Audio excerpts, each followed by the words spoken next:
Let's go, Boca! Sister Bettina! Should have got me a Clippy and Coke to down while I'm filming as well.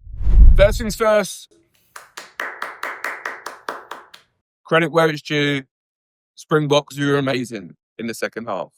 I've never seen a performance like that from the Springboks in my lifetime. So fair play. I can only compare it to when England beat New Zealand in the semi-final of the World Cup in 2019. So thanks for that. My name's Shanair, and this is the All Things Rugby review of round 4 of the Rugby Championship.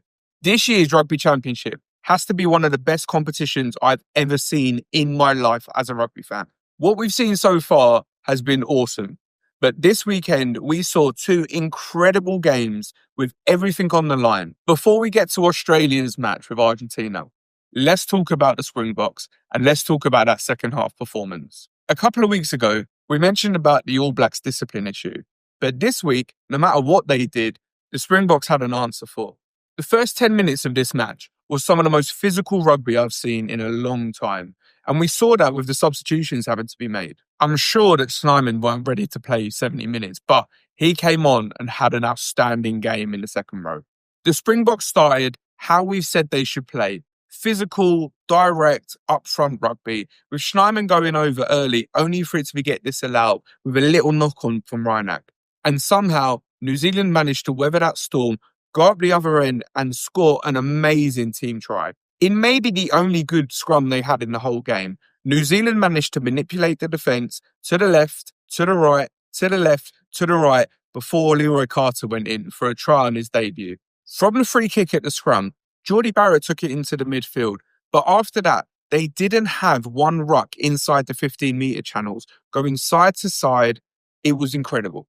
And even within that, we saw a crossfield kick to Parker, we saw a flick out the back to Ardy, and we're sitting there going, cool, New Zealand are on one here. But after that, it was just all South Africa. Even though New Zealand had the lead and had a lot of territory at the time, you knew that South Africa had something they could bring back. Up step Cheslin Kolbe. I have to eat my words a little bit here.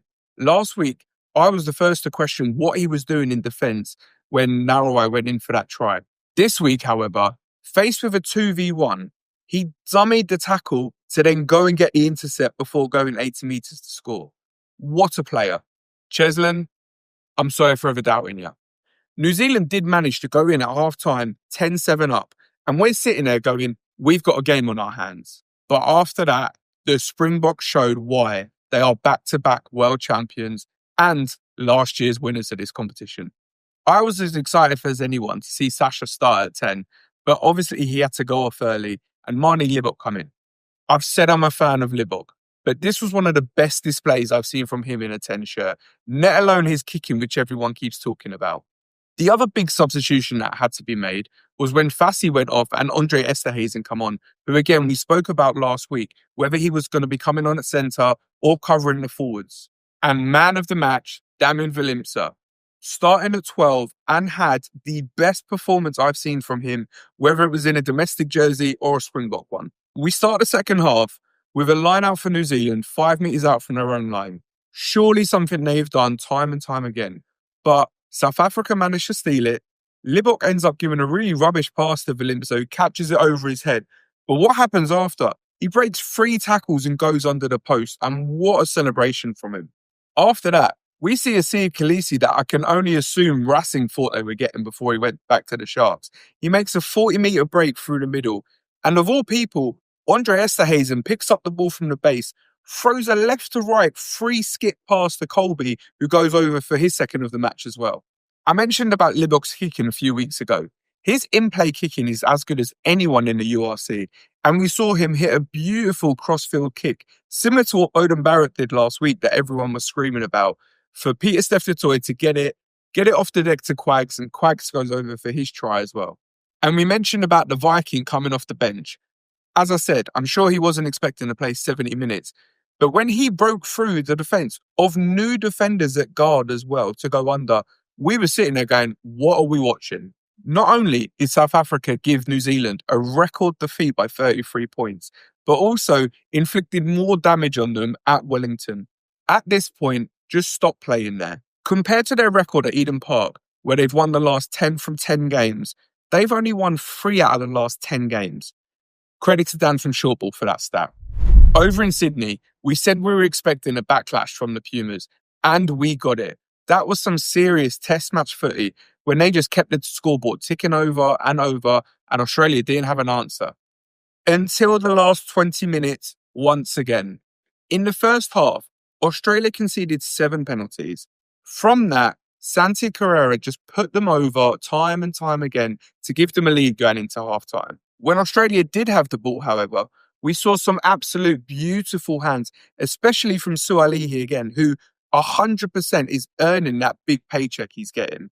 But once again, Australia leave it far too late and give the opposing team this time too much of a head start. There's been a lot said about Christoph Ridley's performance as the ref in this.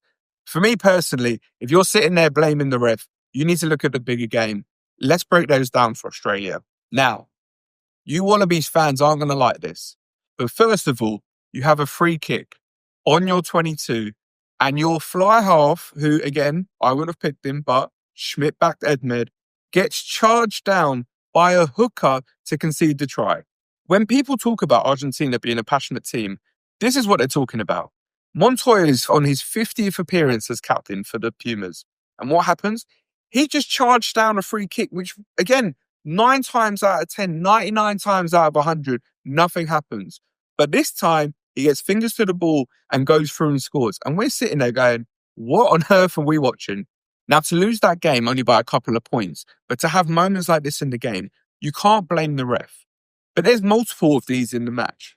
When Australia were 13-7 down, they had a penalty right in front of the sticks, and rather than ticking it over and getting the ball back from the kickoff, they go for the corner.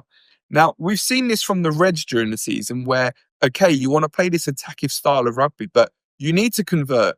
What happens afterwards is just comical. Australia have their line out. They decide to run it short. Valentini decides to jump over the ruck and ends up knocking the ball on. Goal line dropout. When they kick out, Edmed and Nick White decide to run into each other and they get done for an accidental offside. So not only did they go from being closer in the game, getting the ball back, they then lose 70 metres as well. 4 minutes to go till half time. Let's just cool things down and get into the sheds. No, instead of Nick White organising the ruck, Taniela Tupou, who I'm a big fan of, decides he wants to chuck a scrum half pass. He throws it to Hunter Paisami and it goes nowhere near him, meaning that Sualihi needs to pick it up. After that, he gets turned over because he's got no one around him. Argentina get another 3 points, going to half-time winning. Being down 19 points to 7, again, we know Australia can come back.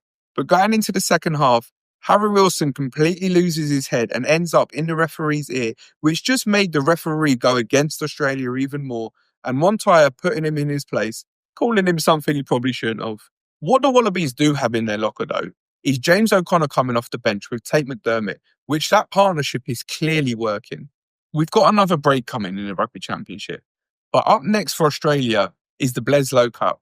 Realistically, going into this year's Rugby Championship, Australia thinking they can win the whole competition was an absolute dream. But they would have set their eyes on at least trying to win the Bledisloe against New Zealand. When you look at how New Zealand finish off their matches and how Australia finish off their matches, Australia think they've got a chance here. But what I would say is they need their set piece to be firing. They need the likes of Lucan. They need the likes of even Skelton to come back and boss up front. And I'm starting James O'Connor to organise that whole match. The most exciting bit though, we've had 4 rounds with all teams now on 2 wins and 2 losses. God knows what's going to happen the last couple of weeks of this year's competition. What I do know, though, is that you should be sticking to All Things Rugby social channels to find out what's happening between now and round 5. Next week, we'll be previewing the final of the Pacific Nations Cup as Japan and Fiji face off once more. But as for now, my name's Shanair, and thank you for tuning in to All Things Rugby.